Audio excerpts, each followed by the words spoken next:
هاي السلام عليكم ورحمة الله وبركاته. الشما أركفوني كم جرتو كبجمتو تاب جالتم توتا جولي ورمو.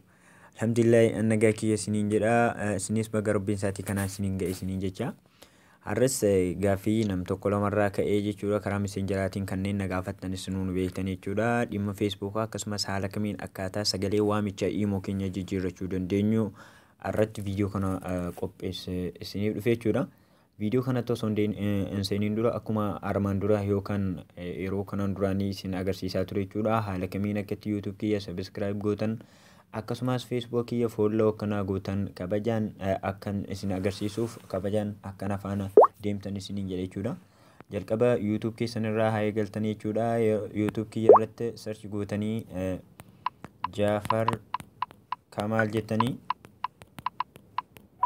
sana booda searching gootan jechuudha. Sana booda dhiifama dogoggoreetii asitti jechuudha. Jaafar Kamal jettanii search gootan jechuudha. Sana booda YouTube ni kiyya kan profiile isaa boqqolloo asheetii kana kan ofirraa qabu kana jechuudha. Sarara ni tuqxanii sana booda as barreeffama diimaa subscribe jedhu kanarra ni tuqxan jechuudha. Achi mallattoo notificationii gara mirga keessanitti argamtu gurraattii kanarra ni tuqxan jechuudha. Haala kanaan YouTube kiyya subscribe gootanii na hordoftan jechuudha. Inni biraan Facebook kiyya keessattis haala kamiin Jaafar Kamaal follow gootanii viidiyoo baay'ee Facebook kiyya kana jalatti argamurraa haala kamiin akka itti fayyadamtanis ni agarsiisuuf mallattoo ammaan dura search gootan yookaan maqaa wal fakkaataa kan YouTube keessan keessatti search gootan Jaafar Kamaal jettanii search gootan jechuudha. Maqaaruma wal fakkaataa waan fayyadamuuf jechuudha. Sana booda Facebook kiyya kana jechuudha kan isinitti mul'atu kanarra ni tuqxan jechuudha. sana booda eega bifa kanaan isiniif bahee barreeffama follow jedhu kanarra ni tuqxan jechuudha. Add friendii yoo isinitti gootan friendii waan fudhachuu hin dandeenyeef jechuudha. Sana booda save rest kan jettu kanarra ni tuqxan jechuudha. Save rest kanarra ni tuqxan jechuudha. Haala kanaan akka friendii kiyya tokkootti waan tag godhu waan viidiyoos ta'ee barreeffama waan Facebook kiyya keessatti gadhiisu hordofuu ni dandeessu jechuudha.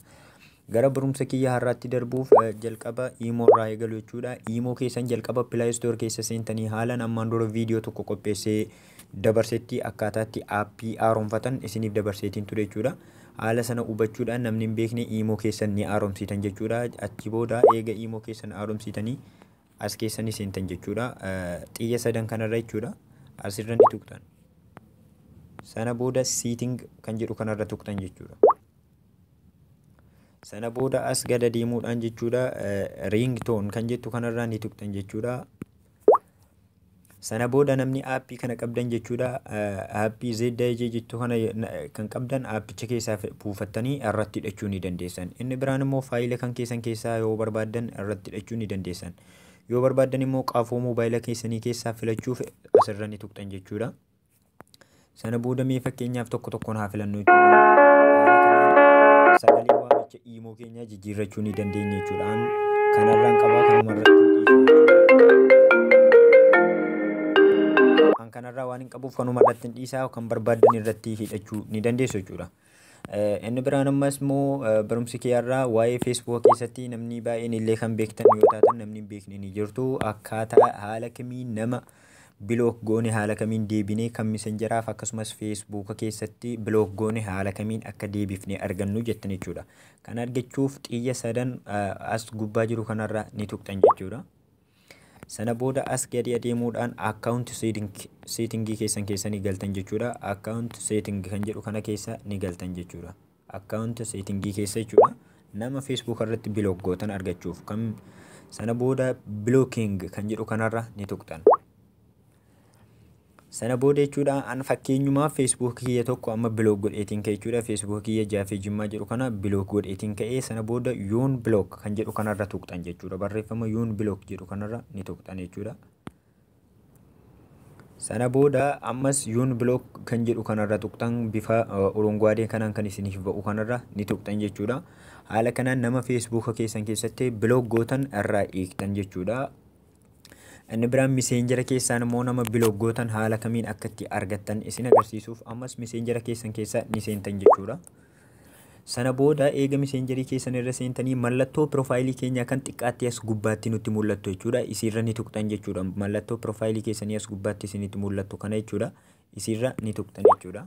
Nama messenjerii keessan bilooktan argachuuf achi booda as gadi adeemuudhaan pooplay kan jettu kanarra ni tuqxan jechuudha.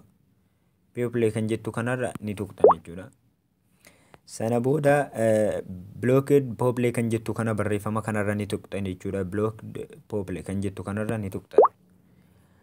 Achi boodaan fakkeenyaaf jara kana bilook godheetiin jira jechuudha. Fakkeenyaaf dhiifamaan bilook isin gochuu barbaadeetu miti jechuudha. Fakkeenyaaf ijoollee Oromoo agarsiisuuf jechuudha. Haala kanaan nama bilook gootan tartiibatti isiniif baasa jechuudha. Sana booda barreeffama yoon bilook jedhu kanarra yoo tuqxan, sana booda as gadii mallattoo yoon bilook jedhu irra yoo tuqxan bilookii irraa kaasa jechuudha. Haala salphaa ta'een jechuudha.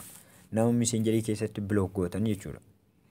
Kanaafuu kan inni irratti bilookee Jaafar Kamaal irratti jechuudha. Kanaafuu Jaafar Kamaal irra seenii naan jedhaa jira jechuudha. Amma seenee isin agarsiisuuf jechuu fakkeenyaaf Facebookni an bilookee asirratti jechuudha. Ofsaan eeggattan amman paaswordii kiyya galchuu jechuudha. Amma Facebook kiyya irra galeetiin jira jechuudha. Amma Facebook kiyya kanaan kan inni amma ijoollee amma bilook godhee jechuudha. Isin agarsiisuuf malee ani ijoollee Oromoo bilook gochuuf miti jechuudha. Dhiifama isin gaafadha jechuudha. Amma gara messengerii kiyyaatti ni deebina jechuudha. Gara messengerii keessaniitti deebitanii nama bilook messengeriin gootan jechuudha. Bifa kanaan argachuu ni dandeessu. Abdii Rashid Kamaal kan jedhu kanamee bilook irraa kaasuuf akka sana booda ammas yoon bilook on Facebook kan jedhu kanarra ni tuqxan jechuudha achi booda. Sana booda bifa kanaan irra ka'uu ni danda'a jechuudha. Bilookii namni isin messengera keessaniin gootan jechuudha. Haala kanaan nama messengera keessan bilook gootan irraa hiikuu ni dandeessu jechuudha. Kun gaaffii ijoollee Oromoo namoota hedduurraa ka'edha jechuudha. Kanneen na gaafattan isin hunduu ni beektan viidiyoo kana share gochuun akka hiriyoota keessaniin geessan kabajaa isin gaafadha. Eega bifa kana as isiniif dabarse jechuudha. Asitti ani barreeffama Arabiffaatiin naa dhufe jechuudha. Yoon bilook kan jedhu irra tuqxan ammas eega haala kana as isin dabarse jechuudha. Yoon bilook kanarra ni tuqxan jechuudha.